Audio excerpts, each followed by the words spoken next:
లో ఎవరైనా ఏదైనా వేదాంత సంబంధమైన పాటలు పద్యాలు నేర్చుకోవాలంటే అళగమ్మ గారిని ఆశ్రయించేవారు. ఈ సుందరయ్యర్ గారికి ఒక చెల్లెలు ఉండేది. ఆమె పేరు లక్ష్మి. ఆ లక్ష్మి అనేటటువంటి ఆవిడంటే సుందరయ్యర్ గారికి చాలా ప్రీతి. కానీ ఆమె పెళ్ళైపోయిన తర్వాత ఒక కొడుకుని కంది. ఆ కొడుకు పేరు రామస్వామి. ఆ కొడుకుని కని ఆమె శరీరాన్ని విడిచిపెట్టేసింది. అందుకని సుందరయ్యర్ గారికి కోరిక, అరే నాకొక కొడుకు ఉండి ఉంటే ఆ పిల్లవాడికి ఇచ్చి పెళ్లి చేద్దును కదా, నాకు ముందు ఒక కొడుకు పుట్టుంటే, ఆ పిల్ల పుట్టడం కన్నా ముందే ఓ కొడుకు పుట్టుంటే,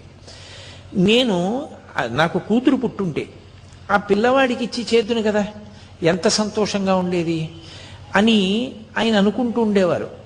కానీ పాపం ఎప్పుడూ కూడా ఆ పిల్లవాడు పుట్టి పెద్దవాడు అవుతున్నాడు, కానీ ఈయన కడుపున కూతురు పుట్టలేదు. ముందు పిల్లవాడు పుట్టేశాడంటే ఆ చెల్లెలి కొడుకు